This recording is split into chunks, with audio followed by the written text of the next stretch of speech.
شوفوا. السلام عليكم ورحمة الله تعالى وبركاته. الإخوان غادي نتكلم معكم في هذا الفيديو على جوج ديال النقطتين مهمتين. النقطة الأولى اللي كتتعلق بالتنظيم ديال كأس العالم في قطر، والنقطة الثانية غادي نتعرض فيها الكلام على المنتخب الوطني المغربي وعن التصريح ديال وليد الركراكي. في بداية الأمر الكل يعلم بأن لقيت اللي قطر منحوها يعني حق ديال التنظيم ديال كأس العالم ديال 2022 بدات بعض الانتقادات كتوجه لها من طرف الدول الغربية، وبداية الانتقادات كانت كتأتي على شاكلة تشكيك في قدرة قطر على تنظيم كأس العالم في هذه النسخة هذه ديال 2022. لكن قطر يعني أظهرت للعالم كله على أنها مستعدة وأنها لها القدرة باش تحقق جميع يعني ذاك الوعود اللي كتقدموا في الملف ديال الترشيح ديال كأس العالم وفي الوقت المحدد ديالو. ومع مرور يعني السنين بدات كتتضح للعالم بأن قطر فعلا يعني سائرة في الطريق ديال النجاح لأجل تنظيم هذا كأس العالم. من بعد ذلك غادي دوز الدول الغربيه من الانتقادات ديالها من مرحله قلنا التشكيك الى مراحل اخرى اللي هي جد متقدمه. الهدف ديالها دائما وهو الضرب في قطر بصفه خاصه وفي الامه العربيه والاسلاميه بصفه عامه، على ان هذه الامه العربيه او الامه الاسلاميه بصفه عامه هي لا تستحق ان تنظم مثل هذه المظاهرات الدوليه، وأنهم لا يجب أن تمنح لهم مثل هذه التظاهرات الدولية وأن تبقى حكرا على الدول الغربية. فقطر في البداية نتاعها ونزلت بكامل القوة ديالها البشرية والمادية باش تهرس هذه الانتقادات ديال الدول الغربية، وكانت الميزانية المخصصة لكأس العالم اللي هي كتقدر ب 229 بليون دولار، وهي ميزانية ضخمة جدا، حيث يمكن لك انك تجمع الميزانيات ديال جميع كؤوس العالم اللي تنظمت قبلها وما توصلش لهذه الميزانيه اللي خصتها قطر، بحيث ان اخر ميزانيه اللي تنظمت ديال كاس العالم اللي تنظمت في روسيا كانت المبلغ ديالها حوالي 14 بليون دولار، بمعنى ان الفرق هنالك شاسع شاسع. هنالك بعض الناس كيتسائلوا وكيقولوا بان علاش قطر تخصص هذه الميزانيه هذه الضخمه من اجل تنظيم يعني حفل دولي في كرة القدم. أنا كنعتقد بأن الجواب واضح. الرهان ديال قطر ليس هو كان التنظيم ديال كأس العالم في حد ذاته، لأن قطر لا تحتاج بشكل مطلق لمداخل ديال كأس العالم، لأن مهما كانت المداخل ديال كأس العالم هذه فلن تصل إلى المصاريف التي صرفتها قطر على التنظيم ديال هذه البطولة ديال كأس العالم. ولكن التحدي ديال قطر اللي رفعته في وجه الدول الغربية، الدول التي تنتقد والدول التي تحتقر يعني الدول العربية، يعني هذا هو الرهان اللي جعل قطر أنها تخسر هذه الميزانية هذه الضخمة وتهيئ جميع هذه المرافق الضرورية لتنظيم هذا الحفل هذا من أجل كسر الشوكة ديال هذه الدول الغربية. الدول الغربية في آخر المطاف انطلق كأس العالم وتنظيم يعني البداية ديالو يعني الافتتاح، الحفل ديال الافتتاح اللي كان رائع، بل أكثر من رائع وأجمل من جميع كؤوس العالم التي نظمت قلنا سابقا. هذه الدولة قطر اللي هي دولة صغيرة يعني استطاعت يعني بمعنى الكلمة يعني أن تقف في وجه هذه الانتقادات ديال الغرب. من بعد سينتقل الغرب إلى ماذا؟ الآن قطر نجحت في تنظيم كأس العالم. كأس العالم ها هو الآن تمت الانطلاقة ديالو على أرضية قطر، كل الأمور يعني إعلاميا يعني على مستوى ديال المنشآت، ملاعب من الطراز العالي لا توجد في أي دولة أوروبية ولا أمريكية، سواء أمريكا الشمالية أو الجنوبية، لا توجد مثل الملاعب التي توجد في قطر. إذا قطر نجحت. يعني هذا العالم الغربي الآن ما غاديش توقف على المبررات ديال القدرة ديال التشكيك، لأن قطر هدمت التشكيك اللي كانت تتهم به الدول الغربية. غادي تنتقل الآن الدول الغربية إلى مراحل متقدمة من الانتقادات ديال إيران ديال لقطر، وهذه الانتقادات هذه تحاول من أجلها أنها تورط يعني قطر في قضايا أخرى.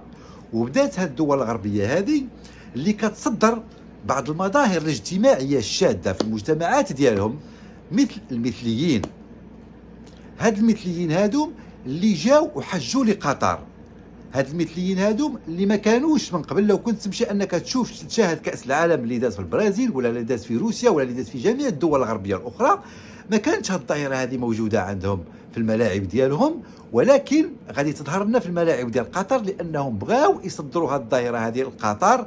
لاش غيصدروها لقطر؟ حتى لانهم يعلمون مسبقا بان الدوله المحتضنه لهذه التظاهره هذه هي دوله إسلامية، وبالتالي أنها دولة سترفض مثل هذه المظاهر الاجتماعية الشاذة.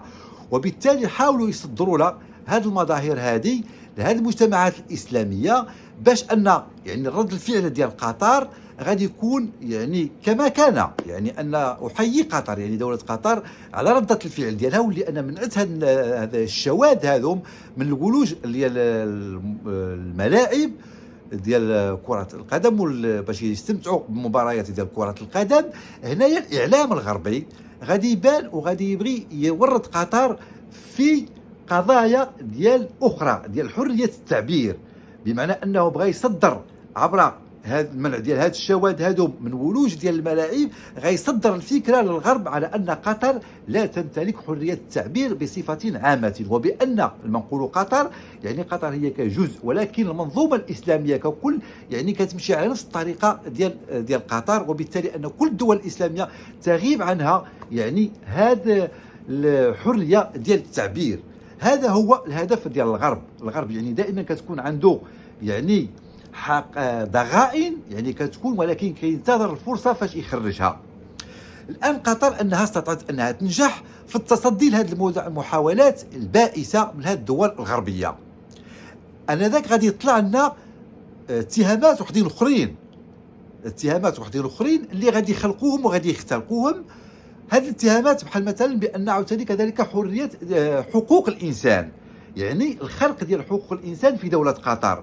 وغادي يبدا الاعلام الغربي هنا كيتحدث، وانا استمعت الى اذاعه غربيه بداو كيتحدثوا على الاختراق ديال الحقوق ديال الانسان في قطر، وحاولوا يتهموا بان قطر يعني استقطبت العماله الاجنبيه بثمن يعني جد رخيص، وكانت كتستعملهم يعني من اجل بناء هذه المشاريع هذه بدون مراعاه الحقوق ديالهم. وكاين هذه القنوات وهذه الاذاعات هذوم اللي كنت تنظم، وهذه الفيديوهات هذوم حتى انهم جابوا يعني نساء ويعني من الهند، يعني هنديات، ويعني كانهم يثبتون للدول الغربيه على ان ما يقوله الاعلام الغربي هو صحيح. وهذه النساء الهنديات كتقول لك بانها كتشتكي بان فقدوا الازواج ديالهم، وهم كانوا كيقوموا بعمليه تشييد والبناء ديال هذه المرافق هذه الرياضيه اللي غادي تحتضن بها قطر يعني كاس العالم. يعني انهم يتهمونك ويأتون بالحجج والدلائل لكي يوثقون أنك أنت فعلا تخترق يعني حرية الإنسان بشكل مطلق.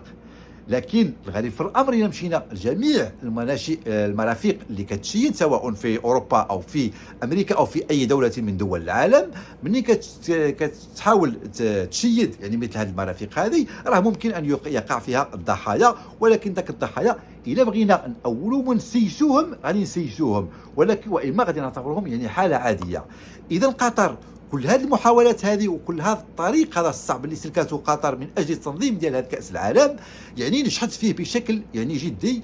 يعني كلنا نحن كدول عربيه وكدول اسلاميه يجب ان نفتخر بدوله قطر وان نرفع لها القبه على هذا التحدي الذي ليس هو بالسهل بالمطلق وليس سهلا على اي دوله، بل حتى ان هنالك بعض الجماهير يعني من بعض الدول هنالك شعوب اللي هي واعيه وما كتكونش عندها الحقد، واللي جات لقطر وكتقول لك يعني ما راته في قطر. مثلا مؤخرا شاهدت بان امريكي يعني من قطر يلقي رساله يعني عبر اليوتيوب ويقول لنا لا تصدقوا ما تسمعونه في الإعلام، فالأمور هنا في قطر يعني تسير بشكل تنظيمي محكم ورائع جدا. كل المرافق يعني موجودة، جميع ما يحتاجه المرء فهو موجود ومتوفر من المرافق من الأوتيلات من أي اي حاجه يبحث عليها الانسان يعني موجوده. وقال بان الاكوموديشن ديال اللي كاينه في قطر هي لا توجد في الدول الاخرى.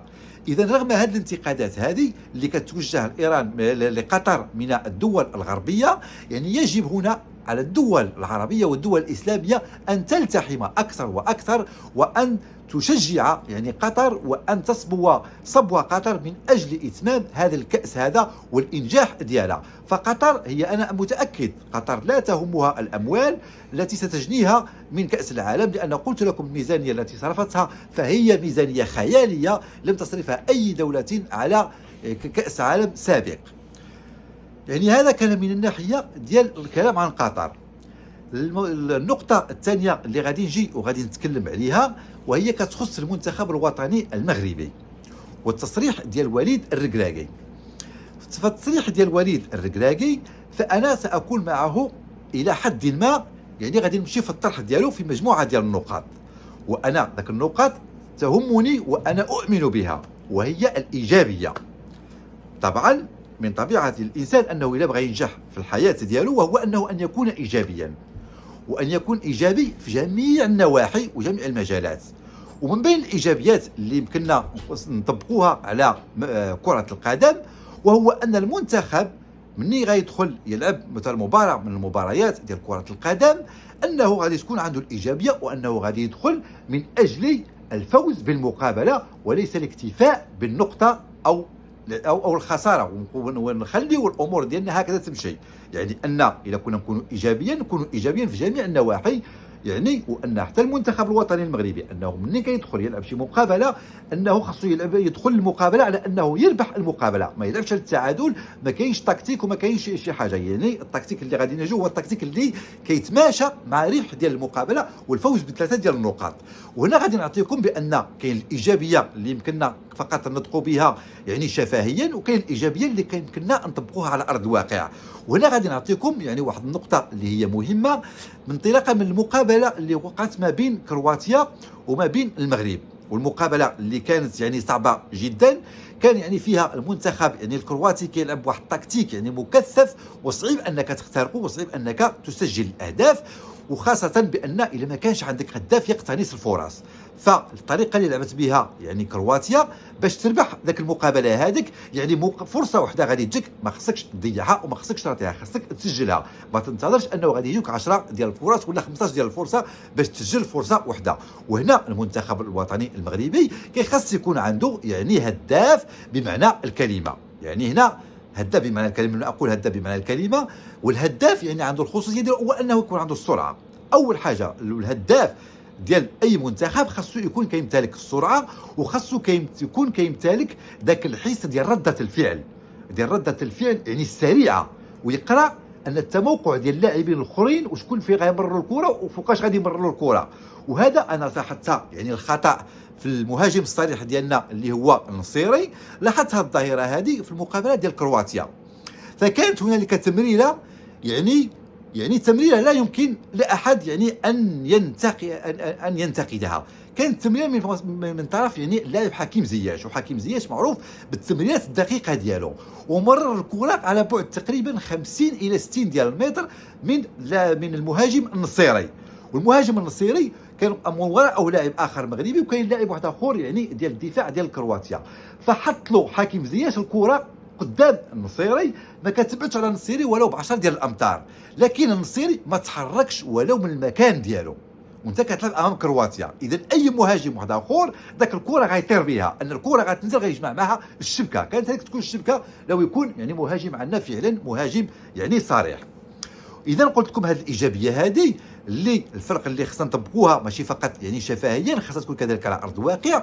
غادي نعطيكم يعني هنايا واحد النقطه اللي هي مهمه جدا، وغادي تشوفوا الفرق ما بين الجمهور اللي كيامن بالايجابيه على ارض الواقع وبالجمهور اللي فقط انه كيتمنى النتائج وكيتفوه فقط بالايجابيات يعني شفهيا.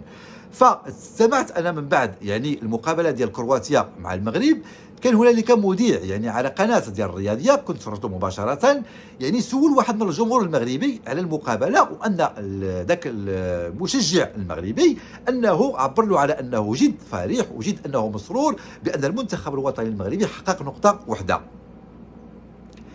اوكي. في المقابل نفس المذيع انه اتصل بواحد المشجعين اخرين ديال كرواتيا وبغى يهنئه. في البدايه بغى يهنئه على التعادل على النقطه الواحده وقال له كونغراتيليشن، يعني انك حققت نقطه واحده امام المنتخب الوطني المغربي. فكانت رده الفعل ديال ذاك المشجع الكرواتي وهو انه قال له لا يوجد هنالك ما تهنئني عليه. اذا هنا كيبان لك بان كاين الطموح ديال الكرواتيين يعني كان اكبر، وهو انه الفوز بثلاثه ديال النقاط، في حين بان الطموح ديال المغاربه يعني كان هو انه الاكتفاء بالنقطه. هذا الاكتفاء ديال النقطه احنا ما غاديش نلوموا الركراكي ولا غنلوموا اي واحد اخر، يعني انا اتفق مع الركراكي في مجموعه ديال المعطيات، ولكن ما نتفقش معه يعني في هذه النقطه هذه اللي تكلمت لكم بالذات ديال الطموح. فالطموح ديالنا خصو يكون عالي، واما الى جينا كنكتفيو يعني هي كرواتيا هو منتخب يعني ليس بالسهل اوكي حقنا معه نقطه، وكذلك امامنا منتخب اخر اللي هو منتخب بلجيكا وليس كذلك منتخبا سهلا، وبالتالي اذا اكتفينا مع منتخب بلجيكا كذلك بالنقطه او بالصفر النقطه فانذاك سنصل في اخر المطاف وسنقود مقابله النهايه مع يعني كندا. انذاك سنسقط في نفس الحالات السابقه اللي سقطنا فيها في الكؤوس العالم اللي ترشحنا لها من قبل، واخرها كان كاس العالم اللي كانت تنظم يعني في 98 كاس العالم ديال 98. والكل كيعلم بان المنتخب الوطني المغربي كان فاز على في اخر مقابله ضد اسكندنافيا ب3-1، ولكنه لم يستطع التاهل بحيث انه كان كينتظر النتيجه الاخرى اللي كتجمع البرازيل وديال النرويج. اذا نبقى الامل ديال المنتخب الوطني المغربي وحقق نتيجه ايجابيه 3 ديال النقاط مبني على المقابله الاخرى ديال النرويج وديال البرازيل. وفي اخر المطاف كان هنالك التعادل ما بين البرازيل وبين النرويج، وبدينا كنقولوا اوكي بان يعني كان هنالك تحامل ما بين النرويج وما بين البرازيل باش يتم الاقصاء ديال المنتخب الوطني المغربي. اذا حنا اللي في البدايه ديال الحسابات خاصها تكون في البدايه ديال المشوار ماشي حتى الاخر ديال المقابله. اذا هنايا الان خاص الركراكي قبل الماتش ديال غدا ديال مع بلجيكا خاصو يضرب هاد الحسابات هادوم، انه الى تعادل مع بلجيكا فغادي نطيحوا في نفس هاد الحسابات هادوم، غادي نطيح مع كندا. يفرض عليك انذاك انك خاصك تربح كندا وتنتظر النتائج الاخرى كيفاش غادي تكون وشكون اللي غيتاهل. وغالبا الا مشينا لهاد الحسابات هادوم في الحسابات دائما ما كتكونش في الصالح ديال المنتخب الوطني المغربي وكيتقصى، وبالتالي هنالك حتميه على المدرب وليد الركراكي انه يفكر باش يربح الماتش ديال بلجيكا ويربح 3 ديال النقاط، وبالتالي اخر مقابله غادي يقوم بالاجراء ديالها وباريحيه والنتيجه ديالها في اليد ديالو والتاهل في اليد ديالو. الا بغى انذاك هو يتاهل غادي يتاهل، الا كان غادي يتقصى غادي يكون يتقصى هو اللي باقي، يعني لديه الاختيار ديال الاقصاء وديال التاهل وبغض النظر عن باقي المباراه اللي غادي تجرى في الطرف الاخر ما بين كرواتيا وما بين بلجيكا. يعني هذا حاجه واحده اخرى اللي شار لها الركراكي وكنتفق معاه فيما يخص مثلا اللاعب قلنا سيدي الزلزولي. اللاعب الزلزولي انا يعني اعتقد بالنسبه لهذا اللاعب هذا يعني اول مره هو لاعب صغير في السن ولاعب كيقود كاس العالم لاول مره غادي يدخل امام ذاك الجمهور، ولكن هو لاعب يعني ذات مهارات عاليه حتى شي واحد ما يقدر يشكل ذاك اللاعب هذاك. وانا تفرجت المجموعه ديال المقابلات ديالو مع البارسا ومع فرق يعني كبار، وانه يعني لاعب يعني ذكي جدا، وانه لاعب انه يقدر يشد لك 3 ديال اللعابه بدون اي اشكاليه. لكن وقعت له اشكاليه مع المنتخب اللي كان لعب امام المنتخب ديال كرواتيا. الاشكاليه اللي وقعت له هو انه حاول انه يراوغ بعض اللاعبين، ولكن ان الكره غادي تدخلوا وما غاديش يقدر، وغادي يديرهاش مثلا في مره واحده، ولكن غادي يديرها في المره الاولى وغادي يديرها في المره الثانيه كذلك وما غاديش يصدق له. علاش؟ نقول لكم علاش بالضبط. لان ذاك اللاعب هذاك كان عليه واحد الضغط اللي هو كبير، والضغط ديالاش ماشي الضغط يعني ديال الجمهور ولا الضغط ديال الحجم ديال المقابله ولا شي حاجه، ولكن الضغط ديال 15 دقيقه ولا 20 دقيقه اللي منحها له الركراكي، بمعنى انه ما عندوش الفرص، ما عندوش يعني واحد الوقت الكافي في اليد ديالو باش يبرز لك المهارات ديالو. وبالتالي يعني هنا كان الخطا ديال الركراكي. انا كنعتقد بان يعني كان بالامكان انه يدخلوا على الاقل في البدايه ديال الشوط ديال الثاني باش يعطيه الفرص انه يضيع الكره الاولى ويضيع الكره الثالثه، وانا ذاك غيتطلق يعني في 10 ديال الدقائق ولا ديك ربع ساعه اللي غادي يدوزها في المنتخب يقدر يضيع فرصه وفرصتين. انا ذلك غادي تطلق مع المقابله وغادي تشوف بان الزلزولي اللي هو لاعب اخر ولاعب من الطراز ونسيج العالي. وهنا الخطا ديال الركراكي، هو كيقول لك هذا اللاعب هذا خصنا نشجعوه، ولكن ما كيعرفش فوقاش يدخل لاعبين. ذاك اللاعب هذا كان بالنسبه لي الا كنت غادي تدخلوا في الدقيقه تتبقى لك 15 دقيقه ولا 20 دقيقه على نهايه المقابله ذاك اللاعبين الجداد غير ما تدخلهمش، لان لاعب جديد غيلعب لك اول مره مقابله دوليه في كاس العالم وغادي تعطيه 15 دقيقه. راه مستحيل يا سي الركراكي انه ذاك اللاعب هذاك غادي يعطيك ذاك 15 دقيقه تعول عليه انه يخرج لك النتائج. دخلوه اعطيه الوقت كما قلت انت، اعطيه الوقت غادي يضيع الفرصه الاولى ويضيع الفرصه الثانيه. في ال 20 دقيقه الاولى مثلا غيضيع لك 20 دقيقه في هذا التاقلم مع الاجواء ديال المقابله، ولكن غادي تشوف النتائج من بعد 20 دقيقه ومن بعد 30 دقيقه ديال اللعب، لان ذاك اللاعب هذاك لاعب مهاري جدا. وان المنتخبات اللي كتلعب بها التكتيك اللي كتلعب بها راه ما غاديش تقول لي اننا نبقاو دائما في الدفاع ولا شي حاجه. راه الان يعني شحال من المنتخبات انها كدوز عن طريق ضربات الجزاء، الاصطياد ديال ضربات الجزاء. ما يمكنش ان لاعب غيصطاد لك ضربات الجزاء الا ما كانت عنده الفرديات وكانت عنده المهارات وكان عنده بانه بامكانه انه يتوغل في 3 و4 ديال اللاعبين. ذاك اللاعب الزلزولي هذاك لاعب عنده هذه المهارات هذه. اللاعب بوفال كذلك، مثلا حتى في المقابله ديال كرواتيا الكل كيعرف بان بوفال لديه مهارات، وفي المقابلات الوديه اللي تجرات من قبل يعني ثبت ان لديه مهارات. لكن في هذه المقابله ديال كرواتيا فين مشات المهارات ديال بوفال؟ يعني ان المهارات ديال بوفال يعني بوفال مازال هو يعني ان بوفال يعني هذه اللعبه تقريبا 3 سيمات 4 سيمات لعب مقابلات حبيه. بوفال طياره، ولكن في المقابله ديال كرواتيا تضع علامه الاستفهام في مشات المهارات ديال بوفال. اذا ان بوفال يعني شيء المحيط ديالو، شي حاجه في المحيط ديالو انها تم التغيير ديالها، يعني ان ما بقاش كيتوصل بالكرات بالطريقه اللي كان كيتوصل بها، وبالتالي كان هنالك خلل في المنتخب الوطني المغربي في جهات اخرى. هذا من جهه من ناحيه اخرى. لكن اللي خص كذلك بان الركراكي انه يعني لا اعتقد ان الكل يعني ربما ان شاهد هذه، وهو انه الاخطاء اللي لا تقبل يعني بكل صراحه لا تقبل، وهو ان تلك التمريرات الخاطئه وهذه تقع عند المنتخب الوطني المغربي. يعني مش هذه المره الاولى، شفناها في كرواتيا وشفناها من ماتشات مقابلات من قبل. كتلقى لاعب مثلا بوحديته ما حتى شي واحد عنده الكره ويمرر الكره للخصم اللي هي من وراء ديال مربع العمليات. وشحال من مره كتخلق بان يعني فرص سانحه للتسجيل عن طريق التمريرات الخاطئه من لاعبي ديال المنتخب الوطني المغربي. لا اعرف كيف بان يعني لاعب اللي هو محترف وعنده خبره وعنده تجربه وانه غادي مرر يشد الكره وغادي يمررها يعني بشكل عشوائي للمدافع واحد اخر يعني ديال الخصم، والتمريره كتكون في منطقه يعني في المنطقه ديالك، يعني ان ربما انها تقدر تجيب لك هدف. ومنين كتلقى يعني هدف راك كتعرف ان في هذه المقابلات هذوم منين كتلقى هدف شنو كيوقع. منين كتلقى هدف انك كتقول لي ان اللعابه اللي عندك كيوليو كيعطيو اكثر من 100%، وبالتالي كيوقع الارهاق ديالهم. علاش كيبحثوا كيوليو كيجريو باش يبحثوا باش من اجل التعديل ديال النتيجه، رغم ان كان ذاك الهدف يتم يعني لو كانت يعني اللعابه عندهم شويه ديال الرزانه وعندهم يعني شويه ديال يعني خص تكون عند نفسيه، يعني خصك تبعث لهم في النفسيه ديالهم وتشرح لهم نفسيا يعني انهم يعني اللاعب ما خصوش يكون يعني مرتبك، يعني خص تكون عنده الثقه في النفس ديالو باش ما يبقاش يمرر داك التمريرات هذوك. لان في المنتخب الوطني المغربي اخطاء هذه وقعت كثيره بزاف. في 2018 يعني لاعب مغربي مثلا لاعب مغربي بوهدوز مثلا يعني المنتخب كان في الطوب ديالو وكان في الروعه ديالو كيلعب كره جميله ومنتخب قلنا سيدي مقاتل. في المقابله الاولى ديال ايران كيجي لك لاعب مغربي اللي هو مهاجم مغربي بوهدوز وكيجي وكيضرب لك الشبكه ديال الكارديان ديالك، رغم ان ذاك الكره هذيك لو كنت تعطيها له يعني في منطقه العمليات ديال الخصم ما غيسجلهاش، ولكن غيسجلها لك على الكارديان ديالك.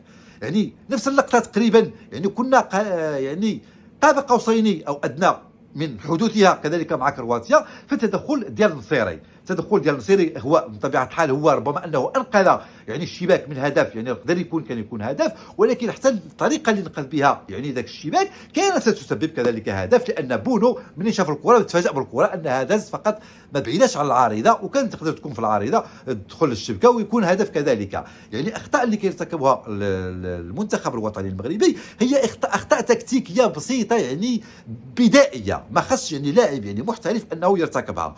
وبالتالي ان الى وليد الركراكي انك يعني حاولت بانك يعني هذه الملاحظات يعني اللي كيلاحظها اي واحد اي مواطن مغربي انك تحاول يعني انك تصلحهم، فاكيد بان المنتخب الوطني المغربي لا خوف عليه. وانا اتمنى غدا ان شاء الله يعني ان المنتخب الوطني المغربي الى ما لعبش يعني بالطريقه ديال ديك الطريقه الثقيله، يعني غدا غادي تلعب مع فريق ديال بلجيكي. الفريق البلجيكي فريق كيلعب كره مفتوحه وكره سريعه، وبالتالي انه يلزم عليك انك تلعب معه كره سريعه، وبذاك الكره السريعه هو اللي يمكن لك انك كتشتت الخصم ديالك، ما كيبقاش كيتجمع لك على 3 اللاعبين 4 اللاعبين في الكره، تلقى معاه 3 ولا 4 جايين له. داك السرعه وداك الرفع ديال الريتم ديال المقابله هو اللي كيجعل ان الفريق ديال الخصم كيتحلك اكثر وكيسهل عليك الماموريه انك باش تخلق فرص وباش تسجل فرص. وغدا ان شاء الله انا عندي اليقين بان يعني الركراكي انه اذا دخل بالتشكيله المناسبه ودخل بالتكتيك المناسب، ويعني كانوا اللعابه ديال المنتخب الوطني المغربي